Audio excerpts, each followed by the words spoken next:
It's an orange juice. With the Royal Giant's old stats of a 6.5 tile range, you used to almost always be able to connect to the tower. But with this new range reduction, tower connections are more rare since he has the same range as an Electro Wizard now. When it does connect, you're in for a world of hurt. To connect RG, you need to understand how to use the RG and the differences of when to plant him in the back or when to plant him straight at the bridge. You need to decide this based on what cards and counters your opponent dishes out. When you're looking at the meta decks on Deck Shop, you'll notice a lot of the same cards are paired with the RG. Lightning works incredibly well with the Giant. Buildings don't entirely stop the Royal Giant. They'll usually need a ranged unit like Witch or Musketeer with a building to completely stop the Royal Giant. There's usually lightning in these decks. Furnace or Goblin Hut is another building that works against the Royal Giant. It's a passive building that banks up your total elixir on the map and lets you chip the enemy tower. The Furnace synergy works really well with the Royal Giant as well, just because the Giant engages the tower near the bridge with incoming Fire Spirits. They're hard to counter and they have a constant area denial and denies you from placing Swarm Troops on top of that Royal Giant to counter it. Another excellent synergy is having Log or even Zap in the deck to protect his Royal Highness from swarmies like Skeleton Army or Goblin Gang. That is the bulk of the DPS to take out an RG. So you need to space out all of your units so that they don't get spell value out of this if you want to have any hope of defending against the RG. Especially when there's an Inferno Tower planted right at the river to avoid lightning. The Ewiz adds a nice little backup support to destroy the Inferno Tower. Because of this huge buff and damage, he deals 254 damage, so he destroys buildings a lot quicker when he does connect.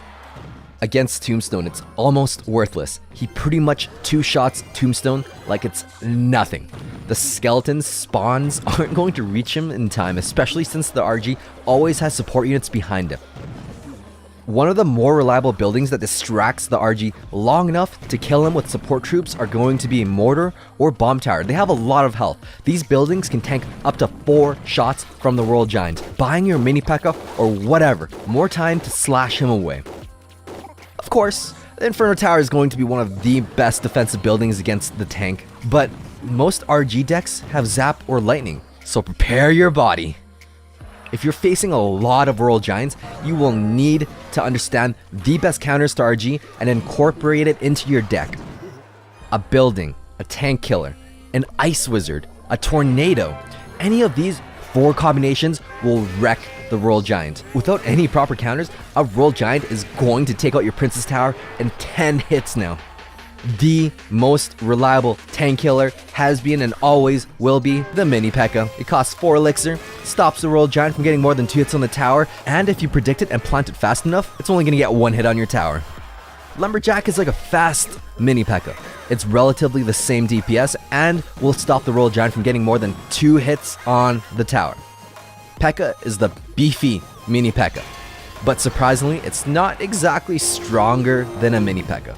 The RG will still get 2 hits on your Princess Tower. This is a completely different power move because now you've got to commit to counter pushing with the P.E.K.K.A. because it costs more and has more health. Hunter ranks top 4 among these babies. Planted right in front of the RG, all of those bullets will hit the RG, dealing just under 700 damage. This stops the RG from getting more than 2 hits on the tower. The next best thing you have is the Prince. He deals a bit less damage since he attacks slower, but he is tankier, so in a sense, he's gonna be a bit more dependable on countering the RG.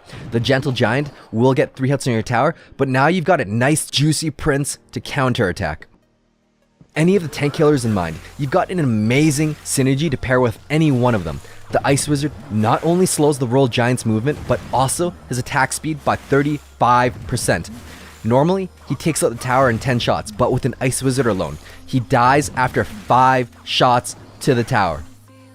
There are many other tank killers that you can have, like a Night Witch. She's kind of scary to put right at the bridge since her damage isn't instantaneous, and any type of support will wreck her bats. But, left alone, this interaction stops the RG from getting more than 3 hits on your tower. Then, of course, you have Sparky. This really specific card can stop the Royal Giant just as well as the Night Witch. He'll get 3 hits on the tower, which can be quite a bit. But it's even scarier if they have Zap, or worse, an Electro Wizard behind that Royal Giant. Family of Electricity, if you can line up the Zappies just right, you can manage to permastun him and prevent him from getting more than 3 hits on your tower. Zappy's tech. 3 Musketeers aren't really tank killers, and if they have Fireball, Poison, Rocket, whatever, you are doomed. But if you do have 9 Elixir to spare and you're in a pinch, that Royal Giant will not get more than 1 hit on your tower. Barbarians aren't very common in high arenas because it seems everyone has spells or splash units, but they're still quite effective. RG is only going to get 2 hits on your tower. If you use E-Barbs, that's actually not bad. This surprised me myself just because that Royal Giant's only gonna get 2 shots on the tower. It's the distance that the Royal Giant has to walk and just how fast the E-Barbs are. Minion Horde is a high risk counter. If you know they have absolutely no counters to your Minion Horde, it's decent at preventing more than 2 hits. And now you can counterattack with a Minion Horde. Goblin Gang does the same thing, but there will always be support troops behind an RG. But just for reference, the Goblin Gang, left ignored, can stop the Royal Giant from getting more than 2 hits on the tower. Skarmy is the juiciest swarm counter to the Royal GG, but here's the thing. Anything, a gust of wind, a snowball, a log, a zap, a tornado, bats behind the Royal Giant, a fart, anything is gonna stop the Royal Giant. This is incredibly unreliable, but it does stop them completely if they have no counters. Cannon Cart isn't exactly the best tank killer, but it is a really good card to counter push with. Realistically, you'll want to plant the Cannon Cart to take out the RG and a tank in front of it just so that it can absorb or protect the Cannon Cart. Now you're up Elixir and can counter push. Pair any of these tank killers with an Ice Wizard, a Building, or even a Tornado, or even better, have all 4 types of counters in your deck. Tornado does an amazing job because of his 5 tile range now. Slap any tank killer on the map like a Prince, pull back the RG with Tornado, and this pretty much shuts down most RG decks, especially if it's their primary win condition.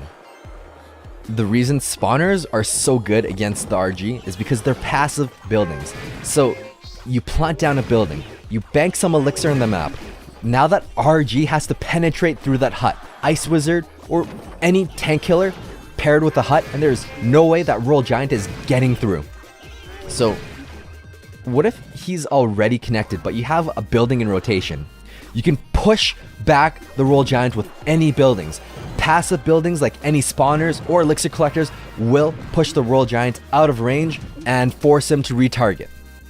Defensive buildings have a slightly slimmer hitbox, but it still works. You'll be able to successfully block the Royal Giant from smacking the tower.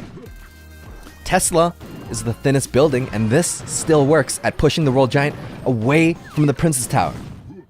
The optimal placement for center planted RG is on the inner tile, so based on that placement, you can absolutely plant a Tesla to thrust the Royal Giant out of range of your Prince's Tower. It's especially effective when you push with a Tombstone, just because of all those skeletons that spawn. It forces your opponent to zap the skeletons, which baits out the zap, lets you play whatever like Goblin Gang or anything else.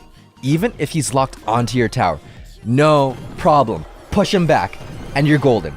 This buys you time to properly counter him with some tank killers or other support troops.